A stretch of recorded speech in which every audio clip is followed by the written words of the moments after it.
বিশ্ব রাজনীতির দাবার বোর্ডে এবার চালটা চালল তেহরান। যে হরমুজ প্রণালীকে বলা হয় বৈশ্বিক জ্বালানি সরবরাহের প্রধান ধমনী, এবার সেই ধমনী নিয়ন্ত্রণ পুরোপুরি নিজেদের মুঠোয় নিতে চলেছে ইরান। ওয়াশিংটন থেকে তেল আবিব সবার কপালে চিন্তার ভাঁজ ফেলে ইরান ঘোষণা করেছে এক অভূতপূর্ব নতুন মেকানিজম। হরমুজ প্রণালী দিয়ে আর চাইলে ফ্রিতে বা নিজেদের ইচ্ছামতো জাহাজ চালানো যাবে না। এবার সেখানে চলাচলকারী প্রতিটি বাণিজ্যিক জাহাজকে গুনতে হবে মোটা অঙ্কের টোল। আর শুধু তাই নয়, কার জাহাজ যাবে আর কার জাহাজ মাঝ দরিয়া থেকে ফেরত পাঠানো হবে তার চাবিকাঠিও থাকবে ইরানের হাতে। ইরানের সংসদ এই নিয়ে তৈরি করে ফেলেছে এক কঠোর খসড়া আইন। বিশ্বের মোট জ্বালানি তেলের 1/5 যে সরু জলপথ দিয়ে পরিবাহিত হয়, সেই হরমুজ প্রণালীতে রচিত হতে যাচ্ছে এবার নতুন ইতিহাস। 16 মে ইরানের জাতীয় নিরাপত্তা ও পররাষ্ট্রনীতি কমিটির চেয়ারম্যান ইব্রাহিম আজিজি তার এক্স অ্যাকাউন্টে এক পোস্টে বোমাটি ফাটিয়েছেন।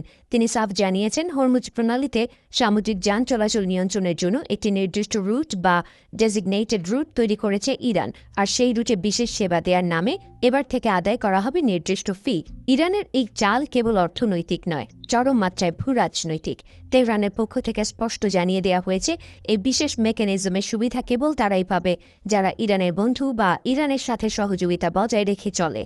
ইরানের সার্বভৌমত্বকে বৃদ্ধাঙ্গুলি দেখিয়ে যারা এই জলপথে নিজেদের আধিপত্য দেখাতে চাইবে, তাদের জন্য এই রুটের দরজা চিরতরে বন্ধ। বিশেষ করে আমেরিকার তথাকথিত ফ্রিডম প্রজেক্টের সঙ্গে যুক্ত কোনো জাহাজকে এই পথে ঘেঁষতেও দেওয়া হবে না। উত্তেজনার পারদ আরও চড়িয়েছেন ইরানের deputy parliament speaker Ali Nikzad.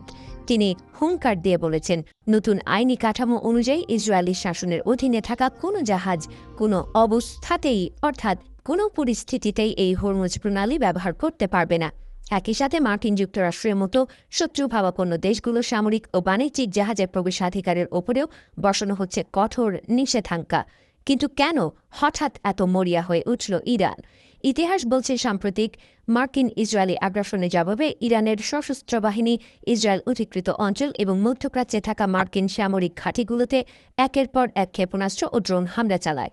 শুধু তাই নয়, প্রতিশোধ হিসেবে ইরান যখন হরমুজ প্রণালী বন্ধ করে দেয়, তখন বিশ্ববাজারে জ্বালানি তেলের দাম রকেটের গতিতে বাড়তে শুরু করে।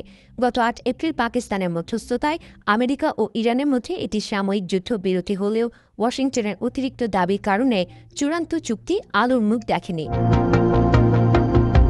ইরানের এই নতুন আইন কি আন্তর্জাতিক আইন লঙ্ঘন করছে? তেহরান অবশ্য তা মানতে নারাজ। ডেপুটি স্পিকার নিকজাদ দাবি করেছেন, এই নতুন আইনি ব্যবস্থা প্রতিবেশী দেশগুলোর অধিকার এবং আন্তর্জাতিক সমুদ্র আইনকে মাথায় রেখেই তৈরি করা হয়েছে। তবে সমালোচকেরা বলছেন, আন্তর্জাতিক বাণিজ্যের এই লাইফলাইনকে নিজেদের নিয়ন্ত্রণে নিয়ে ইরান আসলে ওয়াশিংটনকে এক চরম অর্থনৈতিক যুদ্ধের মুখোমুখি দাঁড় করিয়ে দিল। ইরানের এই নতুন মেকানিজম উন্মোচন হওয়া এখন সময়ের ব্যাপার মাত্র। কিন্তু প্রশ্ন হলো, হোয়াইট হাউস কি চুপচাপ বসেই চল দেবে, নাকি পারস্য উপসাগরের নীল জল এবার পেন্টাগনের বারুদের গন্ধে লাল হয়ে উঠবে? এই সিদ্ধান্তের পর বিশ্ব অর্থনীতির যে বড়সড় সুনামি আসতে চলেছে তা বলাই বাহুল্য।